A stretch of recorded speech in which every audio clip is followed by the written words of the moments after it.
Alhamdulillahi Rabbil Alamin, thumma salatu wassalam ala rasulillahi wa ba'd. Nous sommes à quelques pas du mois de Ramadan et j'aimerais partager avec vous un miracle scientifique médicamenteux sur le jeûne révélé par l'islam il y a plus de 15 siècles et confirmé par la science aujourd'hui. Le prophète, il nous dit, jeûnez et vous acquérez la santé, jeûnez et vous aurez la santé. En d'autres termes, le hadith nous révèle que le jeûne est une source de santé. Et cela a été confirmé par les scientifiques aujourd'hui. Et cela a été confirmé par les médecins aujourd'hui. Je vous laisse écouter vous-même. Et c'est vraiment d'actualité. Dans l'islam, on est en période de ramadan en ce moment. Le ramadan, c'est extraordinaire.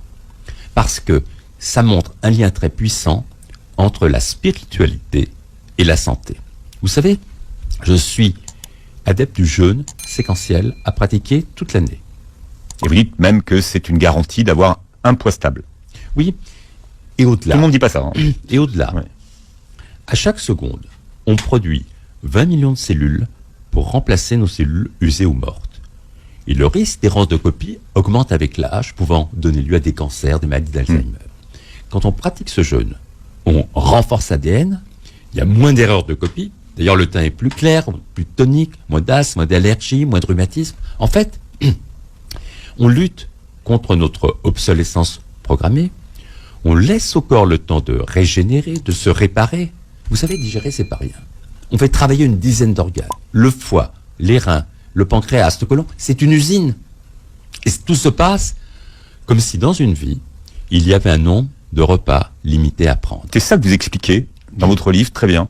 C'est qu'on a un nombre de repas limité à prendre. Absolument. Et alors, il y a eu plein de recherches récentes sur ce jeûne, dont un prix Nobel japonais il y a 3 ans. Qu'est-ce que ça montre ? Ce jeûne séquentiel augmente de façon considérable l'immunité. L'immunité, ça fait le ménage des cellules cancéreuses qu'on fabrique tous les jours, qui nous aident à lutter contre les virus. C'est ça qu'on appelle l'autophagie ? L'autophagie, c'est se débarrasser des cellules mortes ou malades qui déclenchent des maladies. Ensuite, ça fait chuter l'inflammation, porte d'entrée des maladies. Ça fait sécréter une petite molécule qui fait qu'on a une superbe acuité cérébrale, meilleure mémoire, on pense plus vite et on est de bonne humeur. Et enfin, ça fait sécréter l'hormone de croissance jusqu'à 3000%. C'est étonnant. C'est une hormone anti-vieillissement. Elle s'appelle comment Elle s'appelle comment C'est l'hormone de croissance. Ah, l'hormone de croissance. Et pour le cerveau, c'est BDNF, vous avez des petites molécules.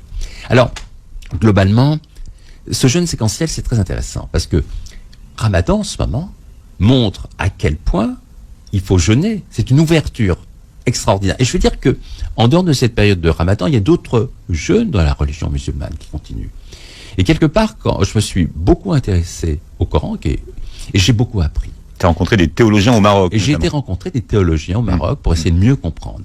Et en fait, dans la religion, ça montre qu'on est responsable de son corps.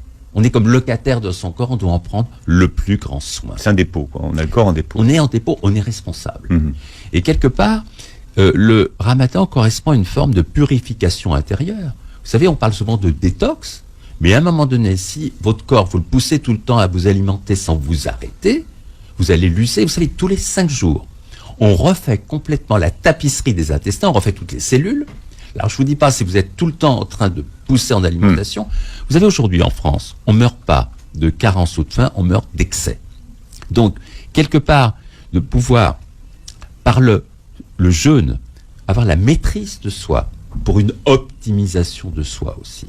Arriver à cette notion de purification intérieure où vous faites un bien extraordinaire. Alors moi, ce que je propose, c'est que, quelque part, le Ramadan est une période d'initialisation aussi au jeûne. Mais ensuite, dans l'année, quand Ramadan sera terminé, essayez de continuer à 2 repas par jour au lieu de 3. Alors, voici le prophète qui nous révèle il y a plus de 15 siècles ce miracle médicamenteux du jeûne, avant que les scientifiques ne découvrent cela.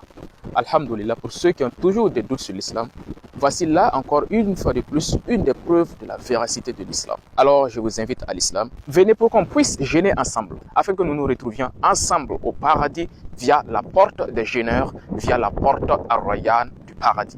Parce qu'au-delà de cette dimension charnelle, Au-delà de cette santé physique que va nous fournir le jeûne, il ne faut surtout pas oublier la dimension spirituelle. Parce que le prophète, il nous dit, alayhi salatu wassalam, que les jeûneurs entreront au paradis via la porte du paradis appelée Ar-Rayyan, via la porte du paradis appelée la porte des jeûneurs. Et en plus de cela, le prophète, alayhi salatu wassalam, nous dit que celui qui jeûne le mois de Ramadan aura tous ses péchés pardonnés. Donc, je vous invite à l'islam. Quant aux frères musulmans, je vous invite à ne pas négliger ce mois de Ramadan. Je vous invite à prendre à bras le corps ce mois et vous départir de tout divertissement qui pourra vous empêcher de ne pas bénéficier des multiples bénédictions qui sont dans ce mois béni. Qu'Allah nous donne la foi nécessaire, la force nécessaire, la santé nécessaire de pouvoir jeûner ce mois de Ramadan et de bénéficier de ces multiples bienfaits, aussi bien physiques que spirituels. Wassalamu alaikum wa rahmatullahi wa barakatuh. Partage au moins dans 10 groupes. Voilà, au moins dans 10 groupes. Si tu veux qu'on dévoile la vérité, partage dans 10 groupes, au moins.